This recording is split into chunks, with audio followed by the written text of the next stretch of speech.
Assalamualaikum warahmatullahi wabarakatuh. Saya ucapkan terima kasih kepada pensyarah saya, Puan Nurul Hidayah binti Muhammad Saleh. Saya Nur Farha Zahidah binti Zainuri, nombor kad matrik KAD 2206071012.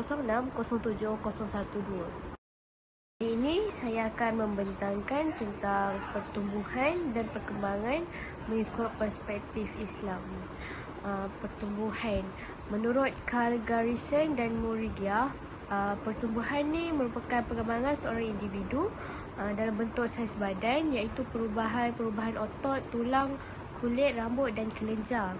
Perkembangan pula menurut Carl E. Garrison, perkembangan adalah dihasilkan daripada tindakan yang berlaku yang berkaitan di antara perkembangan jasmani dan juga pembelajaran.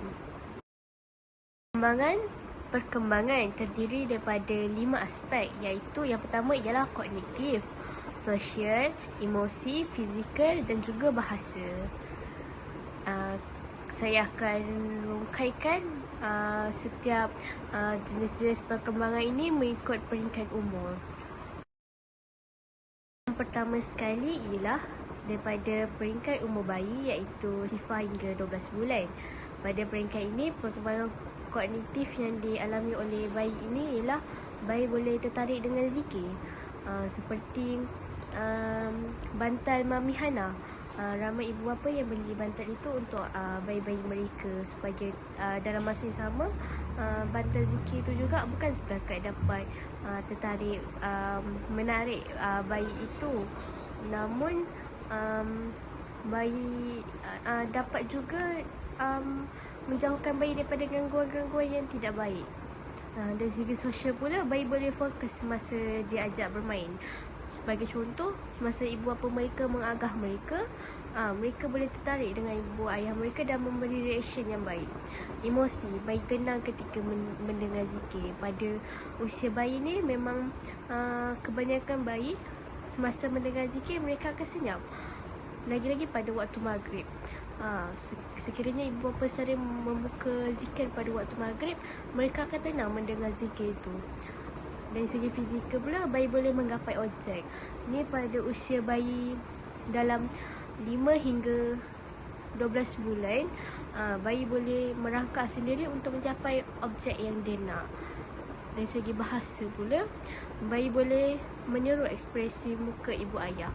Maksudnya, sekiranya ibu ayah menjelingkan lidah, bayi itu cuba untuk membuat atau mengikut apa yang dilakukan oleh ibu ayah mereka. Peringkat tatih pula, iaitu pada usia 1 hingga 2 tahun, dari segi kognitif, mereka boleh meniru bunyi persekitaran. Contohnya, kalau ibu ayah dia menjerit, dia boleh ikut menjerit sekali. Sebab dia tengok ibu ayah dia buat macam tu, jadi dia ikut. Anak-anak ni dia lahir dalam keadaan fitrah, suci. Jadi memang ibu ayah yang ajar mereka untuk jadi apa-apa je. Contoh, kalau dia dengar bunyi zikir, hari-hari ibu ayah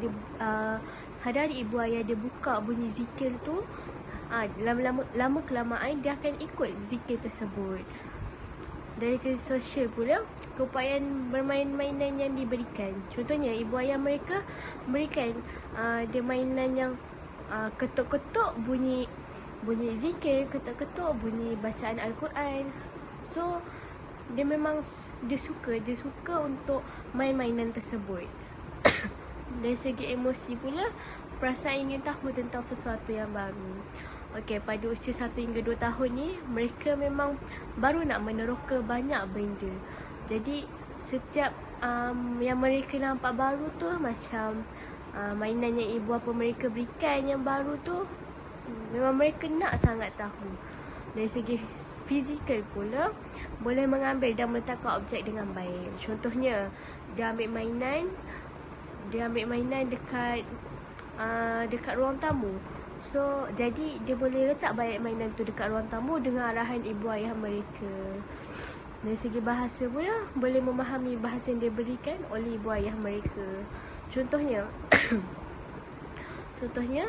ibu ayah mereka menyuruh mereka simpan mainan tu, jadi dia pun boleh simpan mainan tu, tapi dengan pantauan lah, dengan dorongan ibu ayah mereka sendiri. Peringkat awal kanak-kanak pula iaitu pada usia 2 hingga 4 tahun.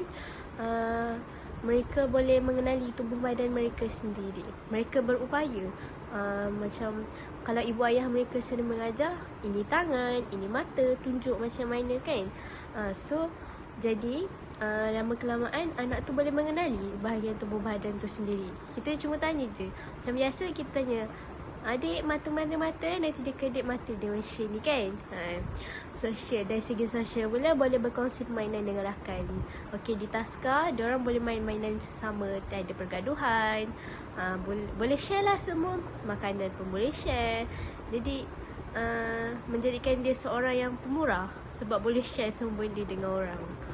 Dan emosi pula teruja dalam melakukan aktiviti. Contohnya kat sekolah, cikgu-cikgu ajak pergi, ajak pergi ke dapur untuk buat sandwich. Semua teruja nak buat sandwich sebab tu kan benda baru. So macam mana buat sandwich, baca bismillah, cuci tangan. Jadi dia sukalah nak buat benda tu. Dan masa sama dia tahu apa step untuk buat benda tu semua. Dari segi fizikal, boleh membawa Iqra' dengan baik. Pada usia 2 hingga 4 tahun ni, mereka dah boleh belajar untuk membaca Iqra'. Bermula daripada Iqra' 1, Iqra' 2, Iqra' 3, Iqra' 4, Iqra' 5. Jadi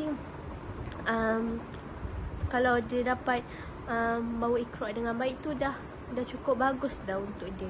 Dan mereka belajar Iqra' tu sikit demi sikit, mula daripada alif bata dan seterusnya. Pada peringkat tadika pula, iaitu usia 4 hingga 6 tahun, mereka boleh faham arahan yang diberikan oleh guru. Contohnya, biasa pada waktu pagi, guru-guru akan buka Asma'ul Husna.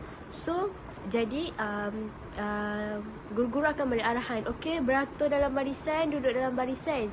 Kita akan nyanyikan Asma'ul Husna sama-sama. Okey, semua dengan arahan, semua beratur dalam keadaan teratur kan, satu-satu. Dan diorang menyanyikan Asma'ul Husna tu dengan penuh semangat. Sosial, bermain dalam kumpulan. Okey, dari segi sosial ni, sekiranya guru-guru mereka membagikan mereka dalam tugasan kepada mereka dalam kumpulan. Contohnya membina tulisan khat Allah dalam kumpulan kan, buat sama-sama kanak-kanak kan. Diorang tulis sama-sama dengan pemantauan guru. So diorang boleh buat sama-sama. Tak pun susun Lego bentuk Allah kan. Jadi diorang boleh buat sama-sama. Emosi, gembira main bersama-sama rakannya. Macam dalam kumpulan tadi tu, bila diorang dah buat sama-sama, mestilah diorang gembira kan, dapat sama-sama dengan rakan-rakan, saling bantu antara satu sama lain. Dari segi fizikal, boleh melompat dan berlari dengan baik. Okey, macam ni contoh waktu rehat ataupun waktu rehat tak boleh, waktu rehat kan makan. So waktu main, waktu pagi ke, waktu riadah, guru akan ajak untuk main bersama-sama sambil berselawat kan. Nanti guru dalam masa yang sama, guru akan pantau lah cara diorang berjalan, cara diorang melompat, berlari, supaya tak jatuh macam mana. Okay, dari segi bahasa pula, diorang akan bertutur dengan bahasa yang baik. Dalam tadika Islam ni, memang tak sarankan untuk cakap bahasa yang kasar.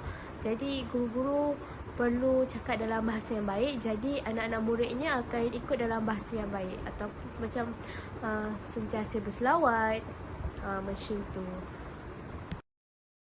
Sekian, itu sahaja pembentangan saya pada hari ini. Sekian, Assalamualaikum warahmatullahi wabarakatuh.